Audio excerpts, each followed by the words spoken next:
the first ever Grand Finals of the Mobile Masters. Will it be the gods Onyx Philippines or will RRQ finally reclaim their throne?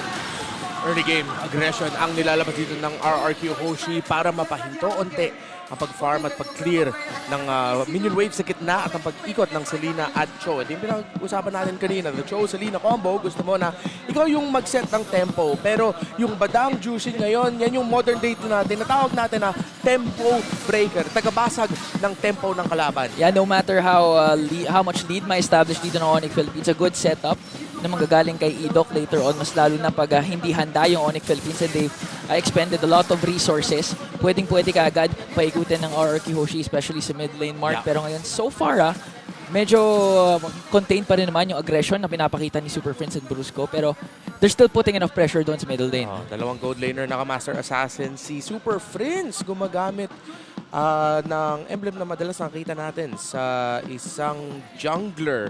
So I think gagamitin niya yan para makakuha ng farm, steal farm maybe, or damage of the major objectives. Tignan natin. So ngayon, medyo tahimik. But now things could change kasi binibigyan nga nila itong si Idok na paggamit na rin naman ng first break. So far, naaagapan naman ng RRQ Hoshi yung ginagawa ngayon ng Onyx Philippines. But again, Onyx is known to balloon up their lead. Pero teka lang, si Kirk ang unang nilang gustong puruhan. Mapapasagot naman yung tatlo coming in from the Super Fam. Okay, walang electrifying beast. Ginamit ang Joy at Onyx Philippines. Dahan-dahan pa rin yung approach nila.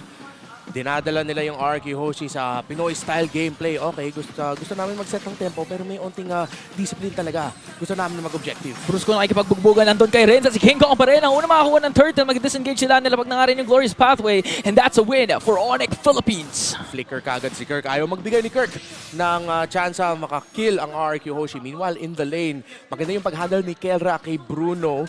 Toy right now, magle-level 4 pa lang, meaning, at dahil ganyan kababa yung buhay ng Bruno, na so far, Kelra ang nakakapag-control ng gold lane. Although in terms of the gold, nakakabawi rin naman unti si Toy. Grabe yung pag-ikot yung Brusco. Ang dami niyang nabibigay na information ngayon sa Onyx Philippines. Kaya kahit nakaamba dyan si Idok, wa-effect yan kay Kelra. Alam na alam niya kung paano i-handle yung pwedeng manggaling initiation coming in from Idok. And again, going back to my point, no, Onyx Philippines sa mga team na kahit walang clash, na nangyayari, lalaki at lalaki ang balloon yan, especially with the jungling pattern na ginagawa ni King Kong and pagkuha ng mga neutral objectives. Pero si Sutsujin nakakuha. Oy, teka lang. Brusco makakahanap ng sipa pero nakapag-flicker si Idok.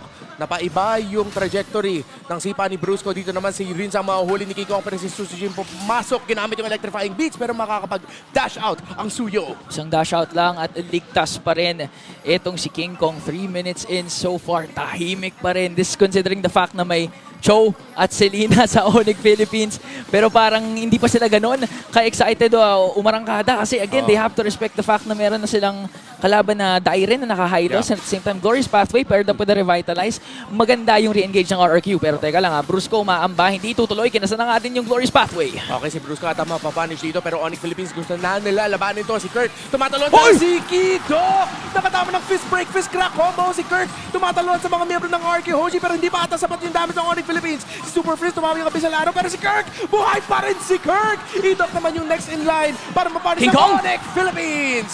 At si Susujin na kukuha ng kill pero 2 for 2 trade ang nangyari. Pero napitas nga din si Kelra. Not quite sure kung saan sir napitas, kung sa taas ba o pumasok siya with the SOD. Pero teka lang, si Sutsujin gusto pang umarkada dito. Super Friends ata yung pulado.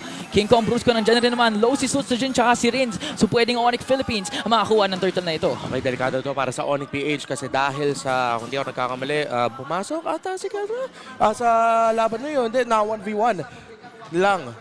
Solo kill, it seems like. So, kailangan makahanap din ng rotation ng Onyx Philippines sa taas para mabalanse nila yung panalo na nakuha ni Toy doon at para mahinto mo yung farm. Again, Bruno lineup ang RRQ Hoshi na pag natalo pa one more time si Kelra sa lane, pag nakakuha ng magandang rotation doon ng RRQ, dapat talaga mabalanse yun ng Onyx Philippines. And speaking of maganda din yung ginawa ni Idok na panlikod. Delayed entry with the first break, first crack combination. Kaya nung una, Onyx Philippines yung nag-initiate doon, nag-start ng clash. Yeah. But after that, Idok first break, first crack combination ay mabilis ang nabigyan ng Onyx Philippines. Luckily si Kirk hindi kagad na burst down, kaya naman naka-trade pa ang Onyx. Pero things could could change kasi ngayon nilapag na yung Glorious Pathway. Grabe series ng Crimson Beacon na. Si Kirk naman nag-zone out dito. Onyx Philippines naghahanap ng angulo. Brusco! Nakapasok si Brusco! Nasipa niya pero si Susuji nakakuha ng turtle dito. Onyx Philippines lumalaban pa rin naman si King Kong nasa backline pero si Kirk, Super Prince, lumalaban pa rin. Brusco na-taken out pero si Idok naman ang mawawala. Si Rins din, dalawang miyembro ng RQ Hoshi ang nawala. Onyx Philippines nanalo doon sa objective team fight. Ito na, bumapasok na yung idea ng third pick dahil teka lang, hindi pa nga ata sila tapos yung kabayo na papalayo ngayon. Keller this time in the picture, susujin na pa electrifying beats para makalayo. Pero Onyx Philippines in full control. Toy paparating na rin dun sa bandang taas habang si Keller tumutuloy pa rin magtulak. King Kong nangangagaw na nga rin ng jungle creeps and they will disengage unless ipasok ni SOD! Keller hindi naman pinasok pero si Kirk tumatalo pa rin with the Infernal Pursuit. Nakatakas yung kabayo pero here comes the Reigns. May makukuha siya doon. Brusco galing sa likod! Okay, nakasisi immunity naman doon yung Bruno pero nahuli pa rin ni Kirk. Onyx Philippines ayaw pa nila bumitaw dito sa gitna. Gumam ng electrifying beast pero si double kill Kirk buhay pa rin sa likod. Na-take out na siya pero tatlong miyembro ng RK Hoshi ang nawala at double kill para kay Kelra. Dyren na lang naiwan. Onyx Philippines nagwagi sa team fight. Reigns, sumuko ka na! Napapaligiran ka na ng mga Sonics ngayon! And Onyx Philippines, napakaganda ang initiation. Kung babalikan natin yung pattern ng draft, paulit-ulit sinasabi ni Midnight Breach at ikaw na rin na yung third pick ay parating nagiging X-Factor and in this case, it was the Phobius of Kirk. So far, so good para sa Onyx Philippines. RQ Hoshi nakakuha ng push sa taas. So, ito yung sinasabi natin na hanap ng balanse sa lineup na okay, maganda yung laning phase ng Bruno. Siya yung una nakabasag ng Torres sa taas. Pero, trinade yun ng Onyx Philippines. Sabi nila, ayaw namin na dyan, okay, maghahanap kami ng power spike dito sa gitna. So, mukhang na-bait rin yung RRQ Hoshi. Kasi, kung RRQ Hoshi, kung ikaw yung RRQ, iti-take mo yung laban na yun eh. Kailangan mo talaga depensahan yung, yung Torre, pero na-out-execute sila ng Onyx Philippines. Okay. May pasusugod na ginagawa dito ang RRQ Hoshi. Onyx Philippines, ang daming na-convert. They already got a mid lane turret, pati na rin doon sa baba. Kakaspawn pa lang ng ikatlong turtle. Tag-isa ang ating junglers dito ngayon. And ito na, this might be the mid power spike na hinihintay ng RRQ Hoshi. Bumabalik na sila sa UB strat nila. 5 silang nandyan. Kailan doon sa taas, pwede pumasok anytime with a Spear of Destruction. Wala pa naman masyado full commit, pero si Kirk galing doon sa likod. Si Riz gumamit na rin ng Crimson Beacon. Keller nakapagbasag ng Torre, pero nakasipa doon si Brusco. Susujin pa rin makakuha ng turtle dito. Mukhang delikado ang Onyx Philippines dahil yung damage ng RQ Hoshi masyado mataas. Lumalaban na yung Kingdom. Si Kirk sinusubukan niya mag-buy time para kay King Kong at Super Friends. Andito na rin sila. SOD, hindi ata papasok si Kendra. Onyx Philippines sa talo sa turtle. RRQ Hoshi nakakahanap ng bawi. Ayun na, yung kinakatakutan natin. The playing around toy with this Bruno. The UB strat na pinapakita ngayon ng RRQ Hoshi was a 5-on-4. Pinili na lamang ni Keller with the Moskov na mag-push sa taas at kahit papano may trade pa naman silang nakuha. But then again, when the Lord starts popping up at RRQ Hoshi, ganito ka in sync ang kanilang nilalabas. Pwedeng maging delikado ito sa Onyx Philippines considering the fact na hindi pa naman tayo masyado nakakita ng mga maganda o crucial na abyssal arrows na nanggagaling kay Super Friends. Kumukunat na ang mga miyembro ng RRQ Hoshi at tumataas na rin yung damage nila. Isang full build item pa lang para sa Joy pero papunta na yan sa Holy Crystal. Meanwhile, si King Kong, dalawa na, Hunter Strike at the War Axe na rin na buo niya. Glowing Wand pa lang para sa Juicin and for Super Friends, of course, nakabuo na ng Enchanted Talisman. So for the itemization naman yung mga frontliners, maganda dito na nag-dominant size na kagad si Dyren, of course, para mabawasan natin yung attack speed ng Onyx Philippines at yung lineup kasi nila malakas sa pag-spell vamp at sa pag-regen, kailangan nila bawasan yun. Grabe no, 9 minutes in.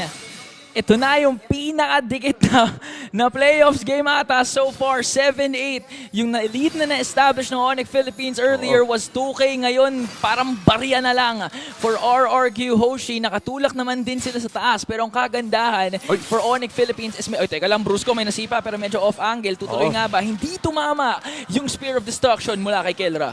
Okay, mukhang napaisip doon si Brusco kung itutuloy niya. Sa moment ng hesitation na yun, si Suchijin ay nakapaglayo na unti. At naiba niya yung direksyon kung saan siya masisipa at nakatakas man siya. Onyx Philippines do, meron pa naman lamang dito. Si Brusco, wala pa rin takot na pumuesto sa harap ng RRQ Hoshi na kailangan. Pero Onyx Philippines, mukhang ibibigay nila yung Lord na to. Tignan natin kasi si Kelra nasa taas, si King Kong, papunta pa lang. King Kong, paparating na nga din dito. 10,000 HP para sa Lord. Rins ata yung unang mabibigyan. Pero Idok, napakaganda ng zone with the fist break, fist crack. Kaya naman kay King Sutsujin, maupunta yung Lord. Pero sabi ng Onyx Philippines, wala kaming paka sa Lord. Gusto nila mag-go for the kills. Makakagawa nga pa nila dahil si Dyren nakapasok.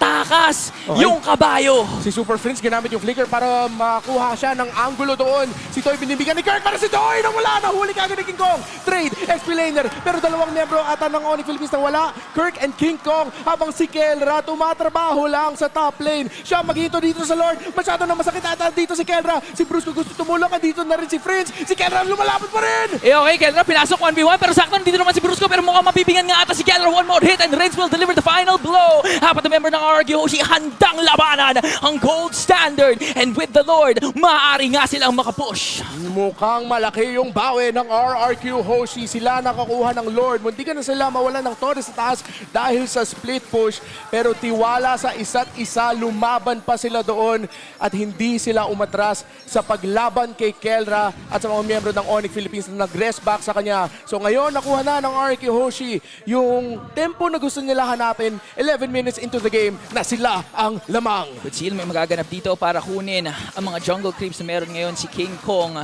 RRQ Hoshi holding on to the lead that they have. Yung top lane turret ng Onyx Philippines mukha rin namang tutumba pero may mga holy shields pang natitira for Onyx Philippines. We have to watch out para sa mga setups na ginagawa ni Idok. Kasi again, kaya nakuha ng RRQ Hoshi yung Lord. Kahit medyo out of position din naman yung Onyx Philippines, sinelyado nila yun dahil sa magandang setup ni Idok kay King Kong. So far mga nakita natin dito, madalas actually 4v5 team fights. RRQ Hoshi play as 5, play as 1 yung ginagawa nila dito sa mapa pagdating sa team fight sequences. Meanwhile, Onyx